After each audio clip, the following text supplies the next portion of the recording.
नमस्कार, मैं हूं आशीष वर्मा। मॉर्निंग कॉल में आपका स्वागत है। शुरुआत इस वक्त की हेडलाइंस के साथ। ग्लोबल बाजारों पर ब्रेक्जिट का असर जारी है। अमेरिका और यूरोप में भारी गिरावट, एशिया की भी खराब शुरुआत। एसजीएक्स निफ्टी करीब 0.5% नीचे। आज से शुरू होगी अमेरिकी फेड की 2 दिनों की बैठक।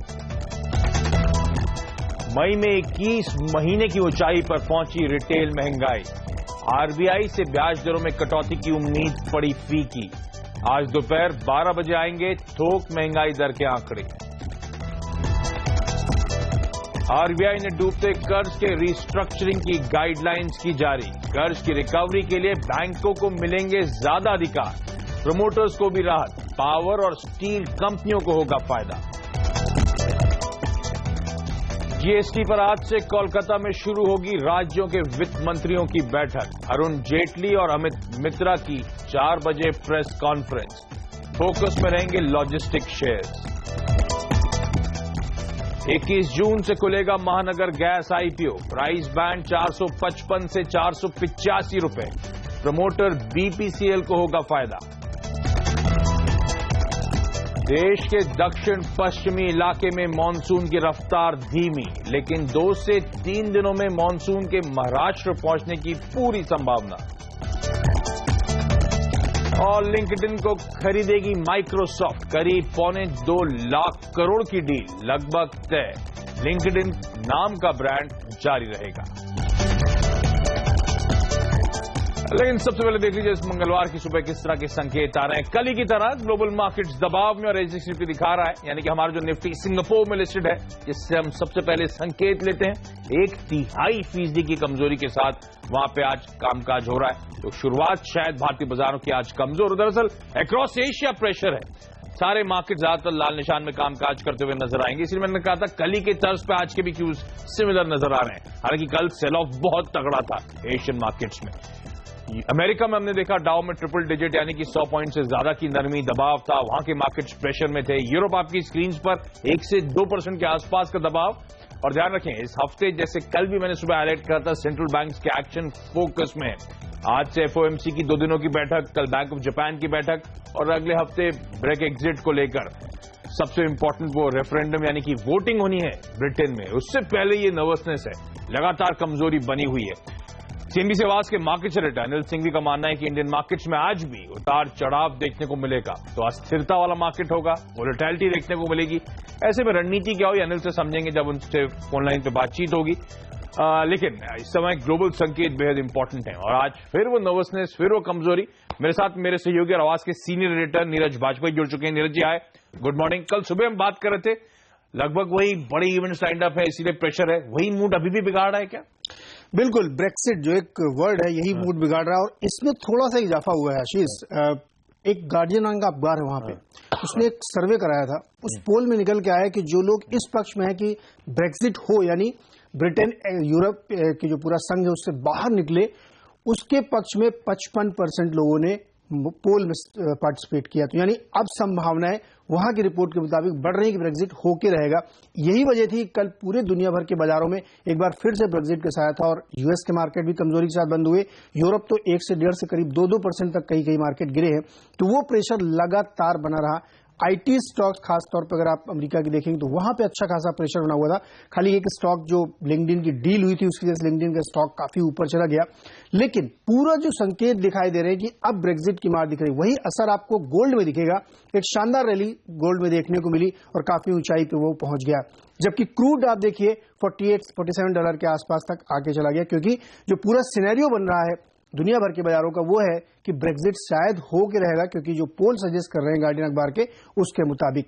तो ये एक तस्वीर बनी और उसी का असर अब आप देखेंगे तो भारतीय बाजारों पे एसजीएक्स निफ्टी के जरिए दिखाई दे रहा है और दूसरे एशियाई बाजारों में। लेकिन कल भारतीय बाजार जिस तरीके से एक अच्छी गिरावट दिखा चुके हैं उससे लगता है कि आज थोड़ा सा एक सबड्यूड सा माहौल है, क्योंकि डोमेस्टिक फ्रंट पे जीएसटी की एक बड़ी इंपॉर्टेंट बैठक है, उसके बाद प्रेस कॉन्फ्रेंस है।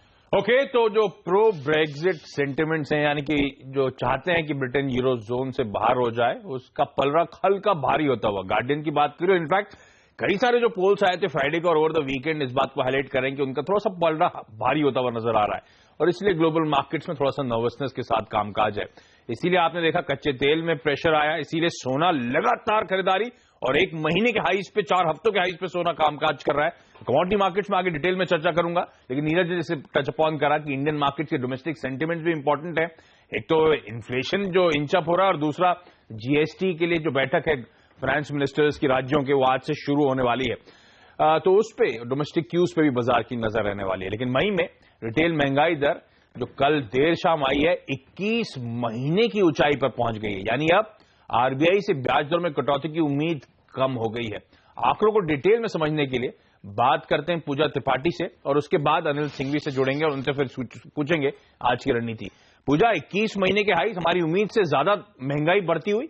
जी, 5.6% का जो हम अनुमान कर रहे थे उससे कहीं ज्यादा ही आंकड़ा आया है और आरबीआई ने जो एक्सपेक्टेशन किया था 2017 के लिए करीब 4.5 से 5% का, उससे भी ये आंकड़ा काफी ज्यादा देखने को मिला है।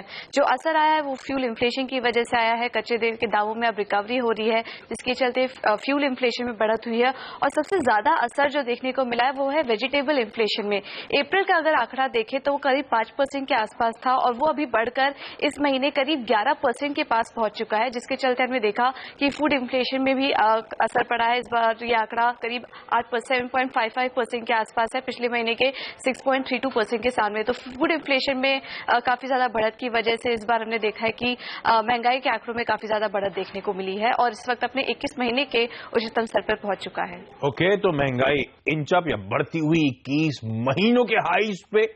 अब बहुत इंपॉर्टेंट है मॉनसून और उसके बाद खाद्य पदार्थों की महंगाई अगर ठंडी पड़ती है तो ही एक होप जागती है।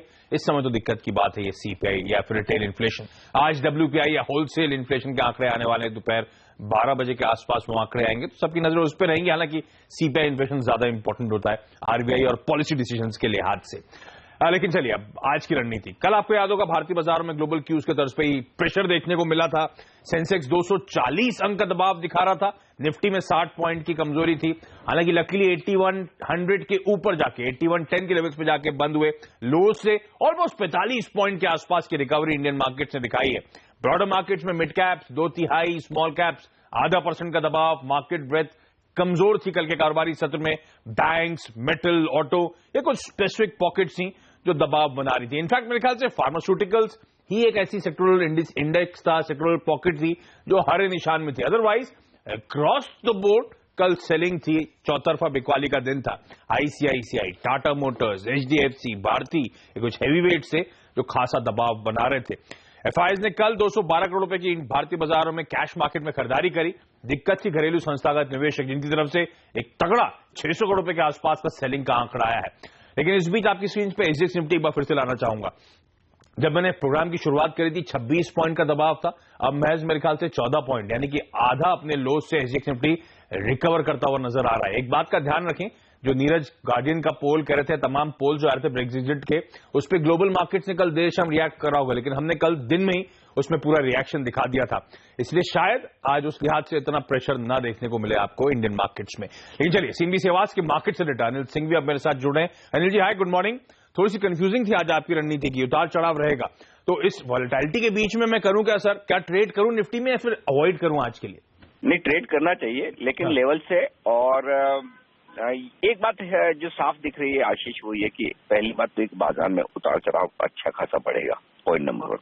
और पॉइंट नंबर 2, हर उछाल में बिकवाली होगी। तो ये दो चीजें बाजार के लिए बेहद साफ साफ नजर आ रही। तो ऐसे में अगर रिकवरी होती तो उसकी सिर्फ एक वजह होगी कि एशिया रिकवर हो जाए, ग्लोबल मार्केट थोड़े से स्टेबल हो जाए। उन्हीं के दम पर अभी हम चल रहे हैं।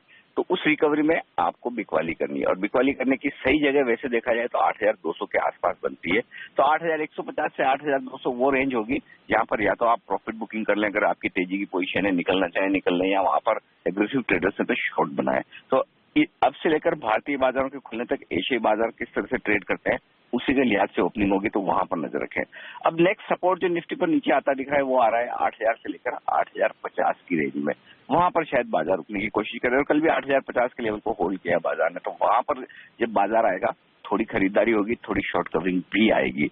लेकिन एक बात साफ है, जिस तरह से सीपीआई के आंकड़े आए, जिस तरह से मॉनसून में थोड़ी थोड़ी देरी होती दिख रही है और एफआईएस की तरफ से वायदा कारोबार में दमदार बिकवाली है, ये सारे संकेत ये कह रहे हैं कि ऊपरी स्तर पर बाजार का टिकना थोड़ा सा मुश्किल दिख रहा है। अनलेस कि आपको एक साफ संकेत मिल जाए कि ब्रेक्जिट नहीं होगा, जो कि इस वक्त नहीं है। तो वही एक चीज है जो बाजारों को ऊपर जाने के लिए एक पुश कर सकती है। अदरवाइज तब तक सेल ऑन राइज वाला मामला है। तो अगर आज मजबूत शुरुआत हो जाए तो बिकवाली कीजिए। और बैंक निफ्टी पर 17,400 के आसपास अगला अहम सपोर्ट है। मैं उम्मीद करता हूं कि वो न टूटे। उन लेवल के आसपास बैंक निफ्टी में खरीदारी करनी चाहिए और शॉर्ट कवरिंग भी। ओके, तो अस्थिरता, वोलेटिलिटी बढ़ेगी मार्केट्स में। हर उछाल में शायद बिकवाली का प्रेशर हावी होता हुआ नजर आए। 8,050, 8,000 लोअर लेंथ पे, 8150, 8200 अपर एंड पे। ये शायद एक दायरा है, एक रेंज है जिसमें इस समय इंडियन मार्केट्स चलते हुए नजर आए।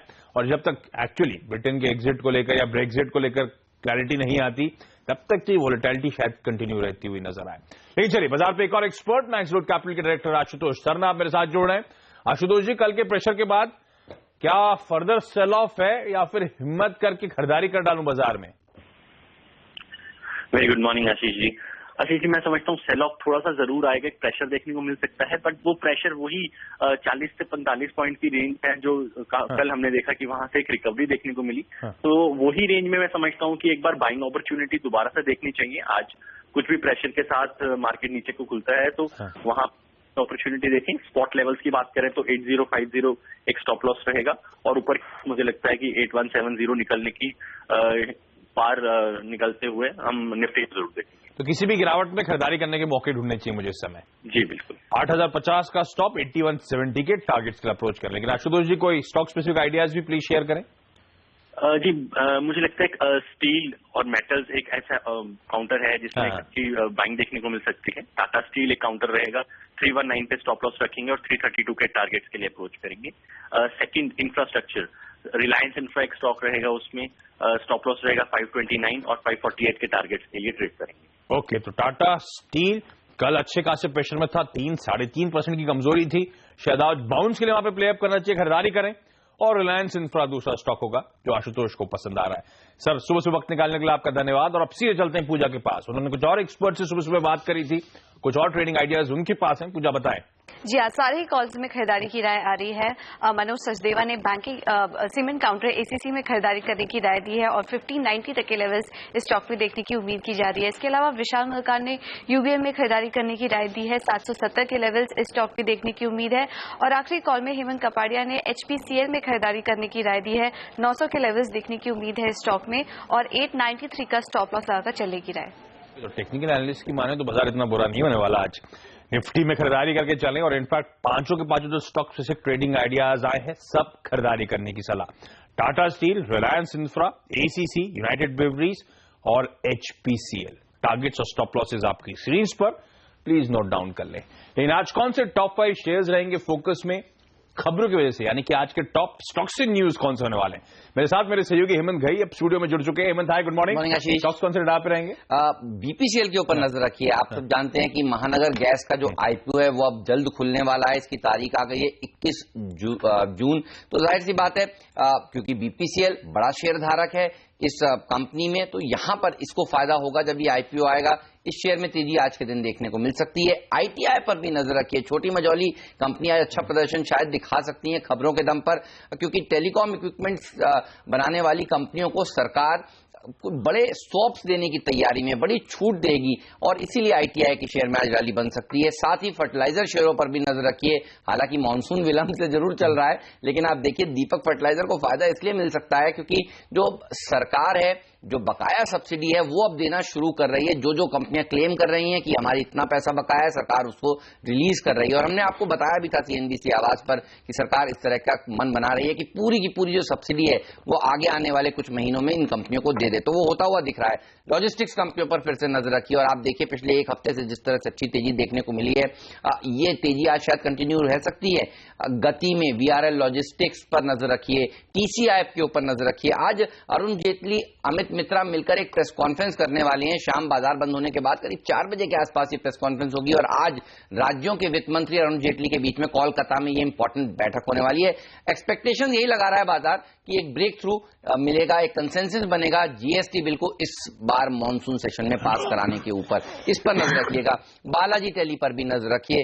कंट्रोवर्शियल मूवी उड़ता पंजाब, आपको याद होगा काफी मुश्किलों में पड़ गई थी, लेकिन आशीष वीकेंड अच्छा होने वाला है, इस वीकेंड पर ये रिलीज हो रही है। और आपको बता दूं अनुराग कश्यप के साथ साथ बालाजी टेलीफिल्म्स इसके प्रोड्यूसर्स हैं, तो इसको फायदा होगा। ये कंट्रोवर्सी से हाइप तो मिल ही गया, देखने का मन तो करने लगा क्या है मूवी में। और इनफैक्ट सारे टेक्निकल आइडियाज बाय साइड पे थे, और हेमंत ने जितनी स्टॉक्स न्यूज बोली मेरे ख्याल से सब पॉजिटिव खबरें आपकी स्क्रीन पर क्विक रैप अप आता हुआ। लेकिन चलिए यहाँ पे एक छोटा सा ब्रेक के बाद कमोडिटी और करेंसी बाजार में क्या हुआ आज की रणनीति, और साथ साथ हमने हेडलाइन में मेंशन करा था आरबीआई की नई रिस्ट्रक्चरिंग गाइडलाइंस आई हैं, क्या है वो गाइडलाइंस ये भी बताएंगे आपको।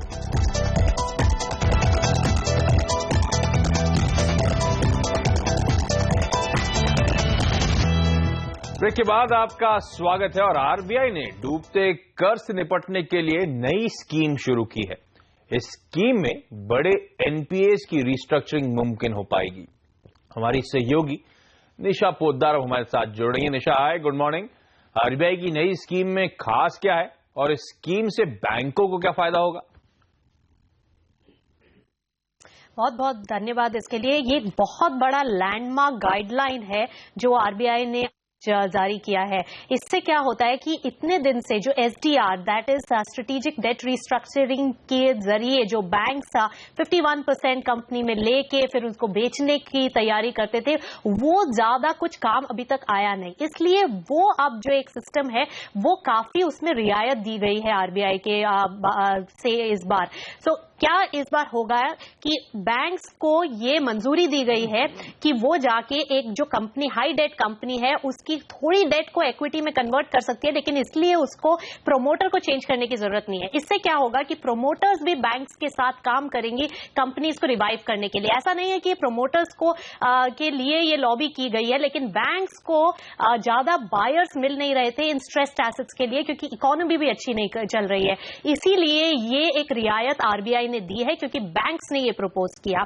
सेकेंड ये होगा कि डीप डेट रिस्ट्रक्चरिंग, ये जो रिस्ट्रक्चरिंग पहले आरबीआई ने बोला था लास्ट अप्रैल से हर restructuring will be considered an NPA non performing asset, वो अब चेंज हो जाएगा। रिस्ट्रक्चरिंग की भी इजाजत दी गई है, लेकिन उसमें स्ट्रिक्ट एलिजिबिलिटी क्राइटेरिया है। इसमें बोला गया है कि 75% ऑफ द लेंडर्स को अग्री करना पड़ेगा अगर वो डीप रिस्ट्रक्चरिंग करनी है। लेकिन देखा जाए तो बैंक्स जो कि अभी त्रस्त है, क्योंकि ये एनपीए सिचुएशन डेट सिचुएशन में ज्यादा कुछ अभी टर्न अराउंड हो नहीं रहा है, तो ये एक बहुत बड़ी रियायत आएगी बैंक्स के लिए और प्रोमोटर ड्रिवन कंपनीज के लिए भी। तो मतलब स्ट्रेस सेक्टर्स जैसे कि मेटल कंपनीज, पावर स्पेस, उनके लिए एक राहत है, या फिर उनमें आज एक एक्शन देखने को मिलेगा? निशा, चलिए वक्त निकालने के धन्यवाद आपका। और अब बात कमोडिटी और करेंसी मार्केट्स की। कच्चे तेल में गिरावट लगातार जारी है।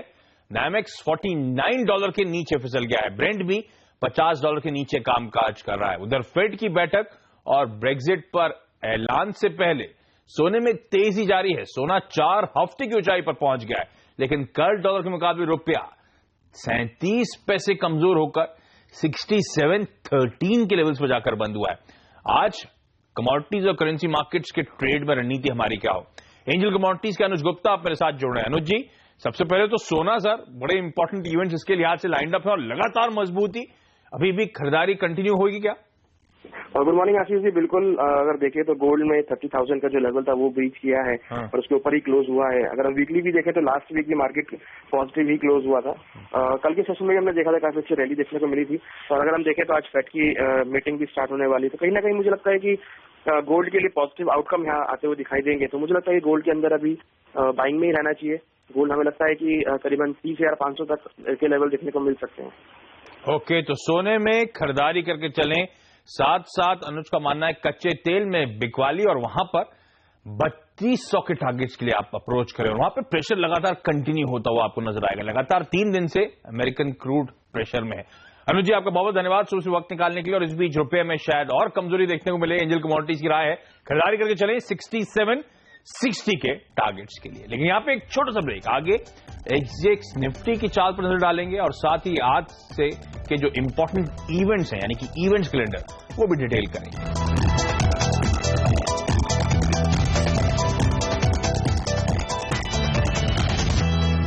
ब्रेक के बाद आपका स्वागत है। और टेक्नोलॉजी के क्षेत्र में एक बड़ी डील का ऐलान हुआ है।